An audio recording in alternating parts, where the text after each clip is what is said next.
Hi everyone, and welcome to Long Live Crypto, your entertainment and engagement hub for all things crypto and Web3. I'm your host, Adam Mastrelli.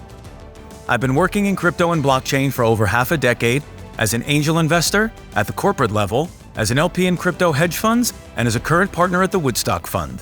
The topics covered in this podcast are provided for general information purposes only and do not constitute accounting, legal, tax, or other professional advice.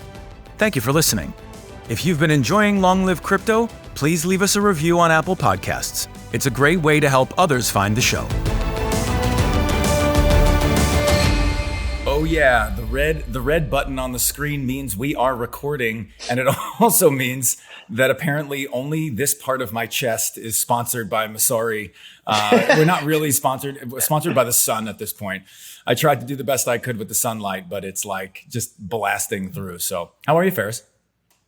I'm good, man. What's going on, dude? Okay. You're in Austin, Texas today? Where are you?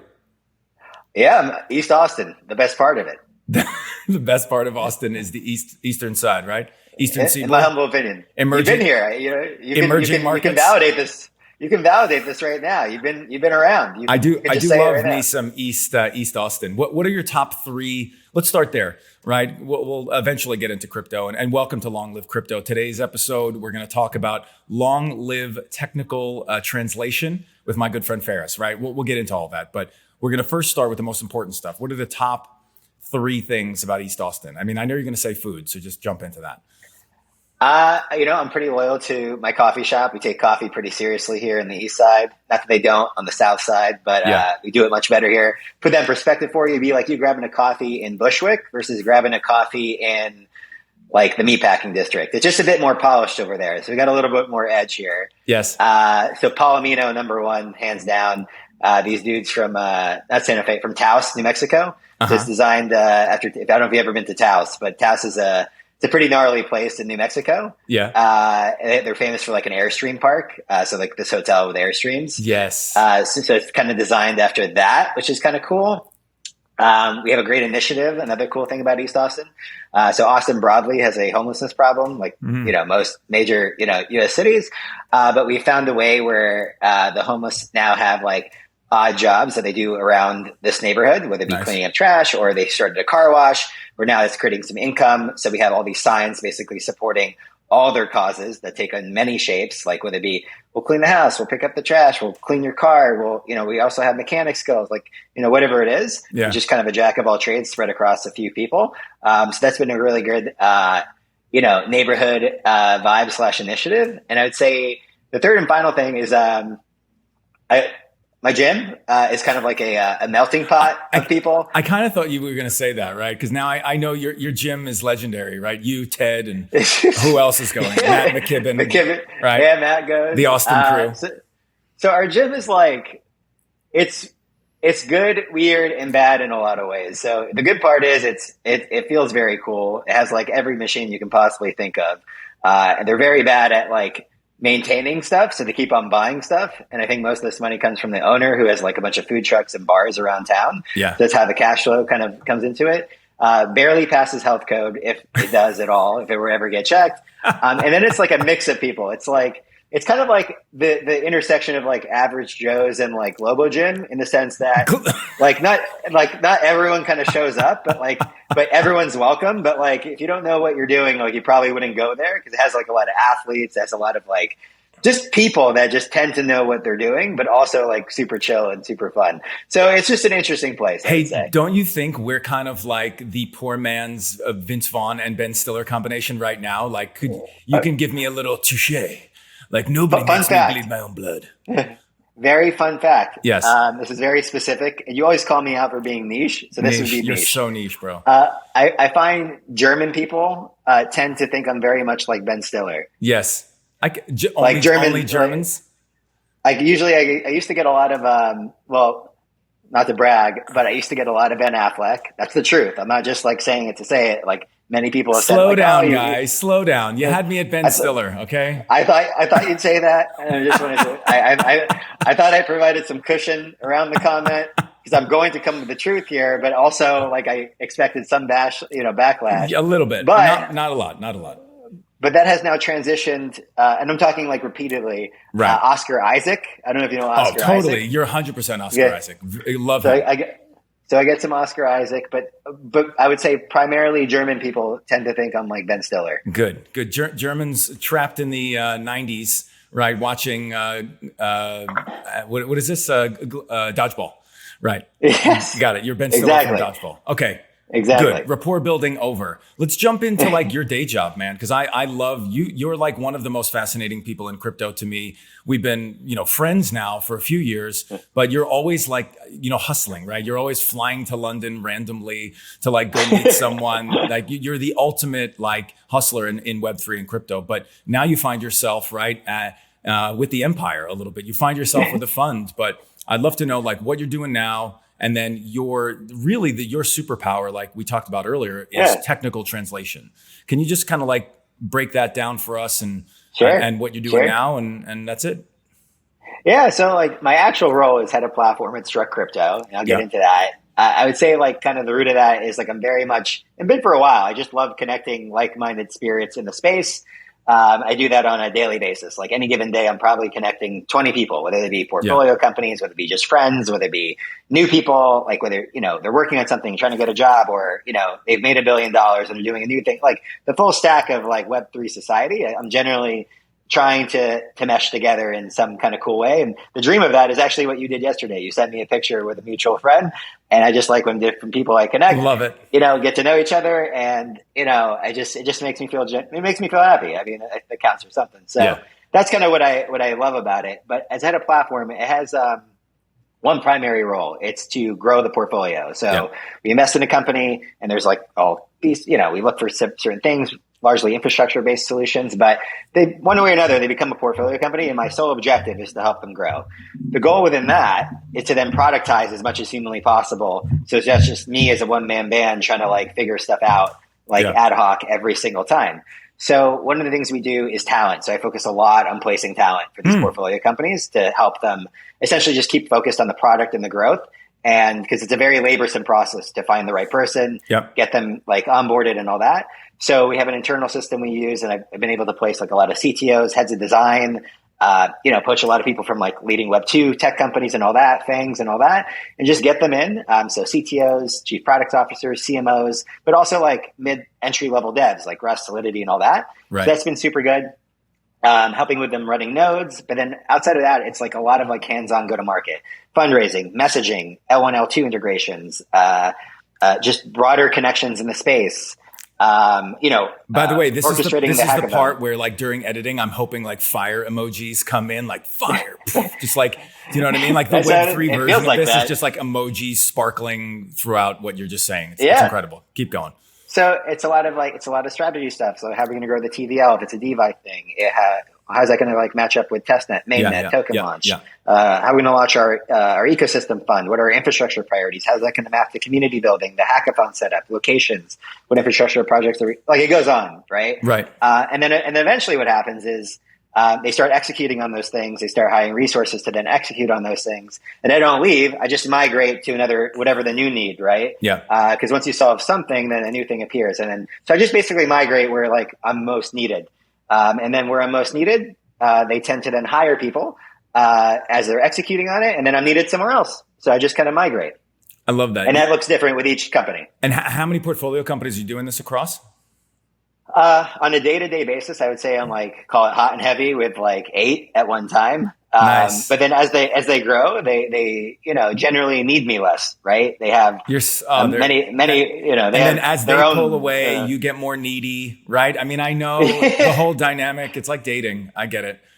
Yeah, I feel, honestly, I feel very connected with them, right? Because obviously I have, I'm Struck Crypto and I have my team, but like I'm with these people like every day. And like, so when we see each other, we hug, it's like, okay, we're really like, actually one portfolio company they asked me like my favorite drink.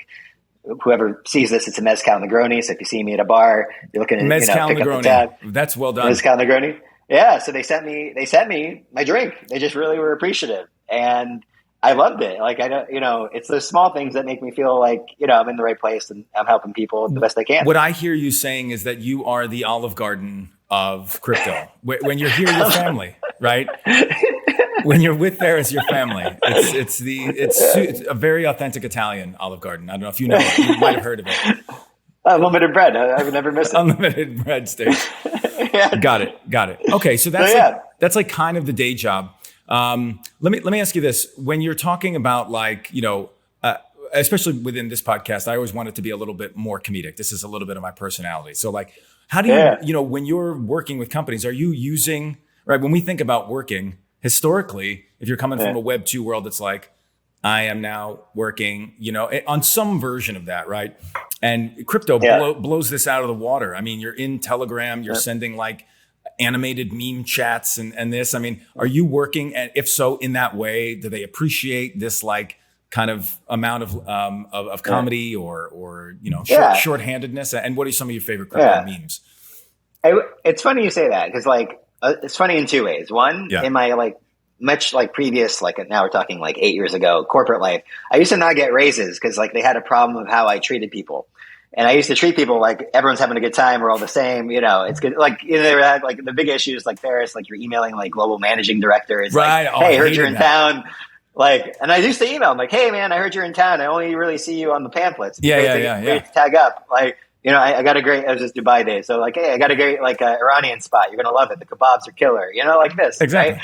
So they didn't like that. So I always thought that was flawed. So how I am with you, how I am here, how I am with you when we're not on camera, whatever, is how I treat everybody. Right? Yeah. And I tend to find that it normalizes things. B, it helps like, and this gets into the translation stuff, helps to kind of like integrate what I'm trying to say much, much more fluidly, because it's not just what I say. It's like my face, how I'm like my demeanor with it. It's just like, it's beyond the words. Right. Yeah. And it sinks in. So it could be like, hey, Faris, like we talked to like 10 investors for our Series A raise and it went like this and this. I'm like, all right, well, cool. Like, what's the response? Well, they're saying this. Well, look, here's what I think the problem is. Like, you're talking to me like I'm some gaming expert, right? These people are not gaming experts. They're like intellectually like scared of you, right? You got to tone it down, my man. Yeah. Right. So it's like, you're talking calculus and they're just on long division right now. So it's just, they're just like, you just try to find ways to like,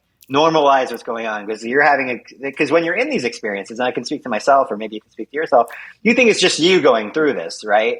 Like even what you're doing right now with this podcast, that's like 9 out of 10 people do not do this, right? Agreed. And there's a lot of reasons they don't do this. There's just a lot of reasons, right? Yeah. And when you're doing it, you maybe know that cognitively, but you don't feel that in the moment. You just feel like it's just you. Everybody's freaking doing it. That's right. Like, my God. So that's right.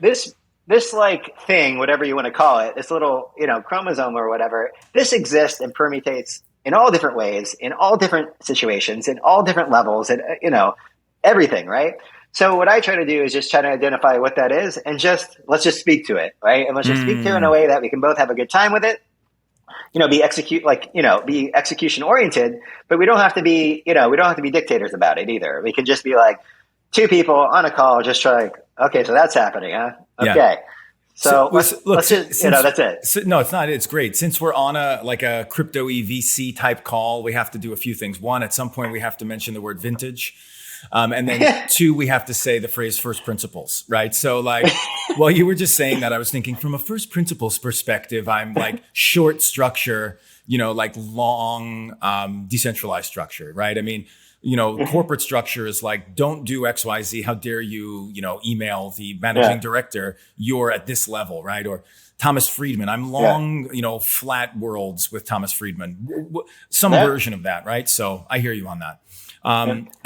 Please, over to you. No, because it just happened on the last call. So like, I can't like name what it was, but like, it's a major, they're raising a lot of money, right? They're attracting a lot of the top people in like the domain, like whether it be VR and AR and all these, like, I'm talking like top people in the world. Right. Yeah. But people that know those people generally know everybody, right? That's just kind of how it goes in life. But their problem is and from learning from past experience, you need crypto people to complement them, right? Because crypto people think a certain way, they act a certain way, they move a certain way, they are resilient in a certain way. They're not like fussed about certain things, whether it be like regulatory or yields or whatever, right?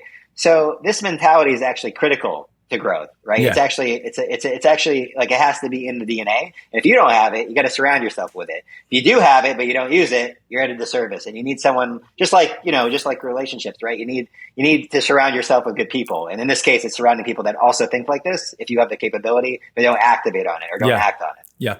Okay. So shifting gears, you listen to a lot of podcasts, so you're reading a lot of articles. I do the same. Oh, nice mason jar, by the way. That's so on brand for you.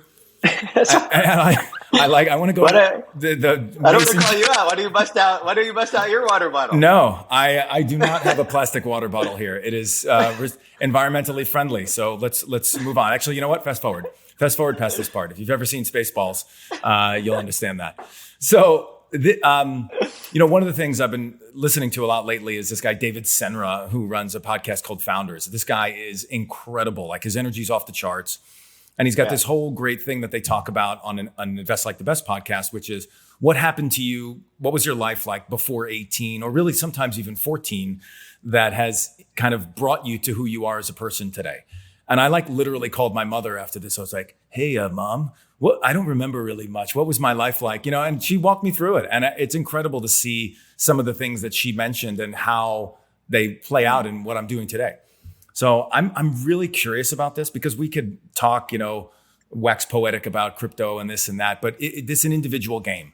And especially with you and I, we can get into the weeds here. What was your life like before you were 18 or 14 that, specifically that, you think kind of, if you think back, shaped you as, for who you are today?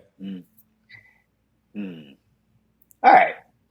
So my priorities were, as you may imagine, like very different. I was a wrestler, and I was very obsessed with winning, like extremely obsessed. Like I'll get into it, but yeah. So I just to put in perspective for you. So I wrestled my senior year. I wrestled 119. The year before I was 119. 2 years before that, I was 103, 112, always cutting weight. But in this particular phase of my life. So I used to cut a lot of weight, eat a lot in the summers, run cross country specifically to try to lose some weight before wrestling. So to put this in perspective, that summer before my senior year, I weighed in at a summer tournament at like 185, 182, wow. Something like this.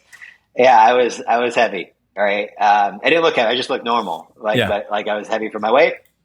And that year I wrestled 119 because I just wanted to do it. Right. Like, cause that's where, and it wasn't the most talented, but I was like an absolute savage, you're like doing right? David Goggins weight cutting right now. Yeah, I used to run to school in a sweatsuit. I used to spit in a cup during classes. All these kind of things. I can see it. Yeah. So I used to be very upset. My grades were horrendous. I ended up having like a 1 point something GPA. Nice. Solid. So my only goal in life was to win at wrestling and then make new friends because I had bad grades growing up, and I went to Catholic school, and I didn't get into any Catholic high schools. And I went to public school in the town I was from, but I never was friends with anybody because I went to Catholic school an hour away. So I was in Long Valley, New Jersey. Then there's Mendham, New Jersey, which to put in perspective is like 45 minutes away from like New York City. So it's like a lot of Wall Street guys live there. Long Valley, some Wall Street people, but like if they wanted to own a farm, basically, because it gets a bit more Pennsylvania-y as you get into Long Valley. And what I remember around that specific time that shaped my life is like, I am capable of taking things to the extreme. I was so ashamed that I didn't want to admit that I didn't want to make weight. I was like crazy. Like I didn't want to, like if I was 120, because you can get down, but when you get to 121, you got to make 119. Like you're going crazy, right? Yeah. It's mainly water weight at that point. So I remember this one specific moment. I dislocated my finger.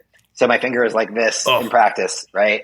And I remember being in the trainer's office. She wasn't there. I'm waiting for her. And I remember like, okay, this is my chance. I remember thinking like, this finger, they're going to have me back out there. So if I can just injure myself more, like I have an excuse not to admit I don't want to make weight and I can just like get out of it. Right. So I was just like smashing my ankle against this like freaking table. I'm like, if I break my ankle, I don't have to admit that I don't want to make weight. Wow. Yeah. I love this. So I remember, so it's a very vivid moment. Miss Barba was the trainer. And I remember when she came in, I looked at my ankle, it was swollen, but I couldn't break it.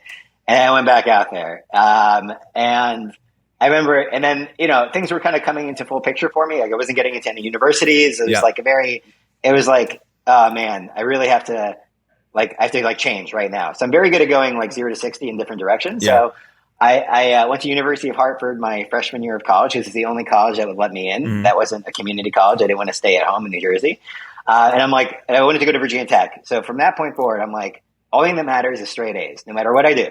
And so I did. So I got straight A's and I went to Virginia Tech. And then I got suspended from Virginia Tech because I, again, didn't know anybody. I partied my ass off. But then when I got suspended, I'm like, I'm just going to get straight A's. So whenever I take things to extreme, the learning here is I'm like, I've taken it too far.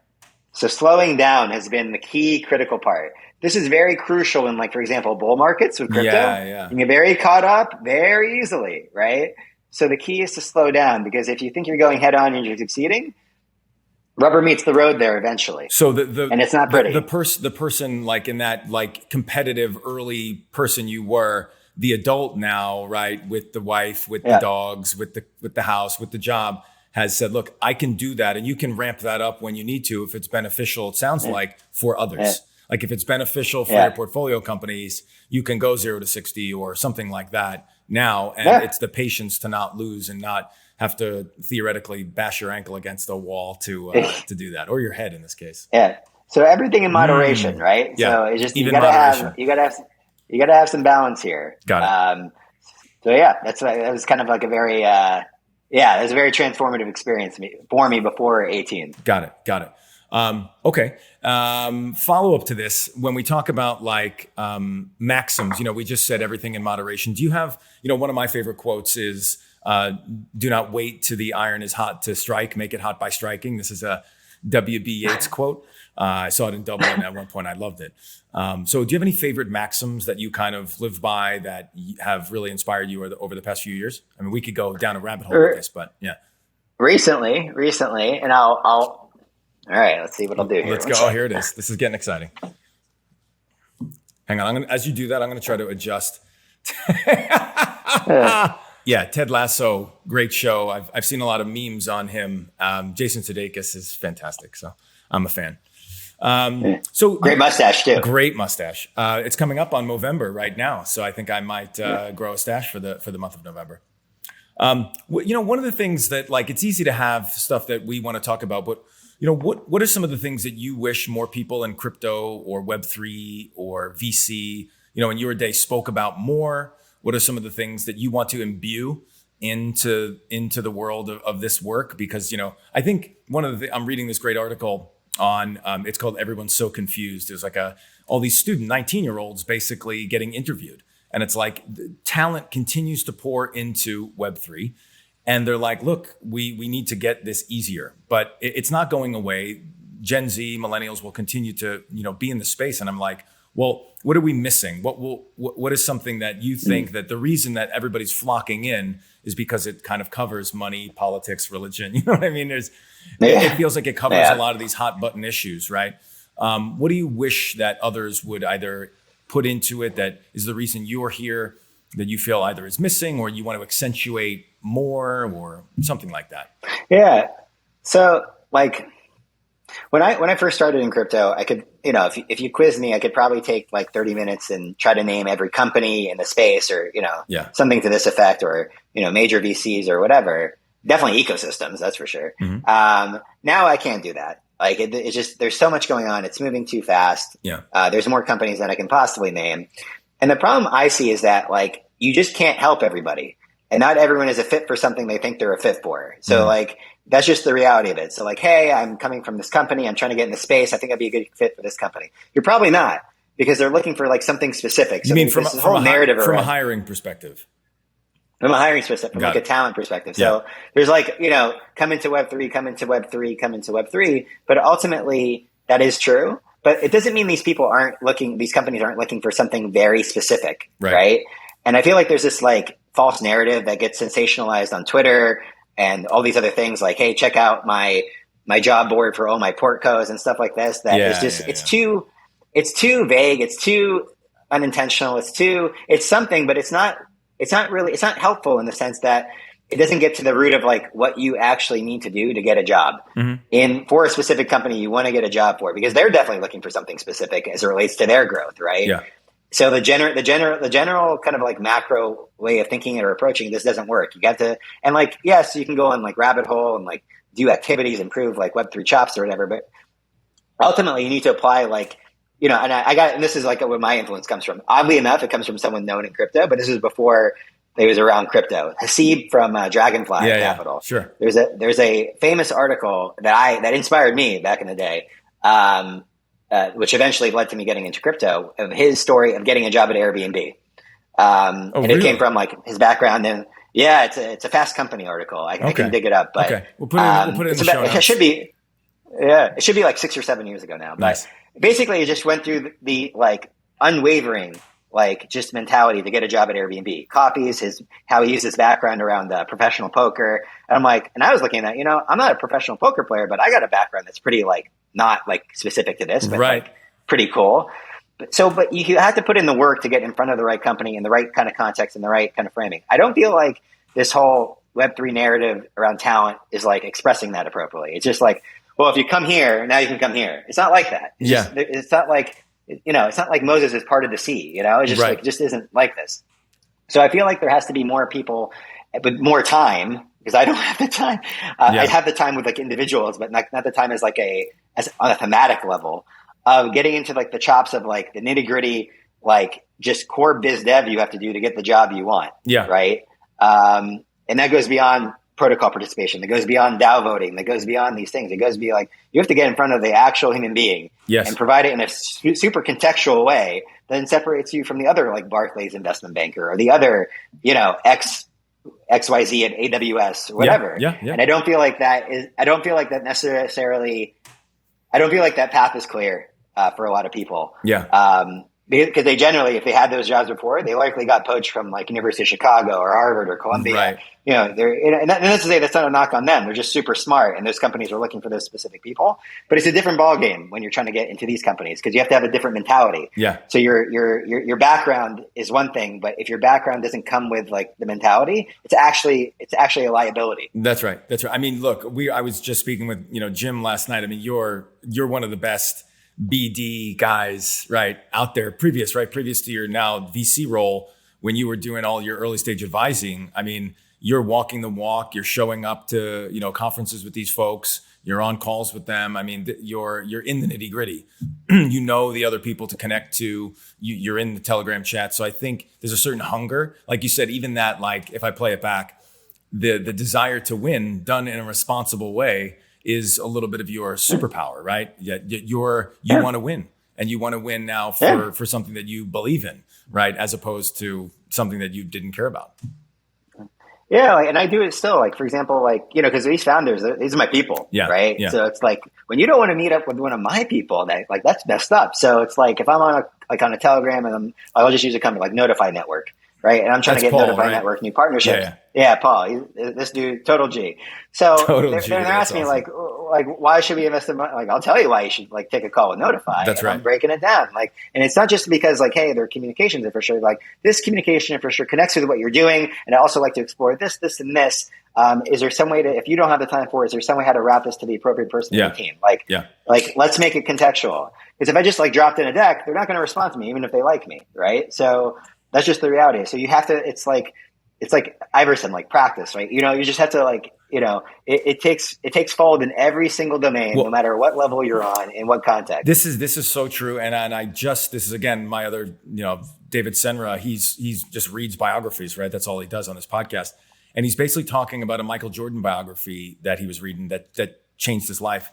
And this is a quote attributed to Michael Jordan, where he basically says some version of, how many people play in the NBA, right? Sorry, how many people play basketball in the world? Then how many people play in the NBA? Then how many people make the 1992 Dream Team? 15. Then how many people, Michael Jordan, the only reason he joins this, the Dream Team, is to basically figure out how the other 14 best players in the world practice. Because he's saying, I'd rather miss a game than practice, right? That's how much he cared about practice. Yeah. And he comes out of the Dream Team, and his quote is some version of, they are grossly underestimating what it takes to win the game, or something like that. And so he's like saying these other people don't know how to practice, and I'm going to get so good at practice that at the end of it, he was, head and shoulders above everybody else. And so I always use that example of like, you can't just show up for the conference, or you can't just show up for the event or the document signing or try to get the deal. I mean, all of this is practice. And so, yeah, please. I agree. It's also multidimensional. So I think one thing that gets lost in translation is that, because I'm going to guess that Michael Jordan is not the easiest person to be around, like socially or. Look, you've seen the documentary on ESPN, his book. I mean, right. A lot of these guys and gals are just like, sometimes brutal, right? Yeah. Brutally honest, and they might not be the best people. I don't know if he's a great guy. I've never met him, never hung out with him. My sense around like people like, or him specifically, is he's a tough guy to be around. Yeah. So I always I wouldn't be willing, like me personally, I wouldn't be willing to go to that length, right? Because I prioritize and like very much love like the other facets of my life, like how I am as a husband, how I am with my dog, how I am with my community, right? So I would try to keep a track, like, am I deficient somewhere? So if I'm overly sufficient, and this is like the wrestling thing again, right? Yeah. If you're all, weighted in one domain, I'm always just kind of conscious of like how I'm being elsewhere, right? Mm-hmm. So, because if I'm like high here, but I'm like non-existent here, I'm averaging here, right? Yeah. So I'm always conscious of that as well.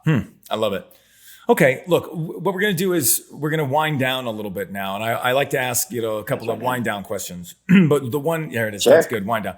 So today's wind down question is going to be, what did you want to be when you grew up? Like, did you have a childhood dream, or who did you want to be when you grew up? Yeah. So interesting fact about me, it was president of the U.S. So that job is available, and anybody apparently can do it. Yes. I used to know, quite literally, every president, and I'm talking at least, I don't know, like a laundry list of facts about each president. I used to be obsessed with like president and presidential history. You're my dial phone a friend when I get on those trivia show questions. Yeah. Yeah, like John Quincy Adams used to bathe nude in the Potomac. Like, really? That's a fact, Oh, yeah. I love it. Sure. Love it. Andrew Jackson used to throw benders at the White House. Like, these parties were like epic. I just used to learn about all the different things about all the presidents, and then quiz people on it. Kind of like you quiz people on like state capitals. Yes. How did you, do you still think about anything in politics at all? It's for you, or? No, outside of, kind of.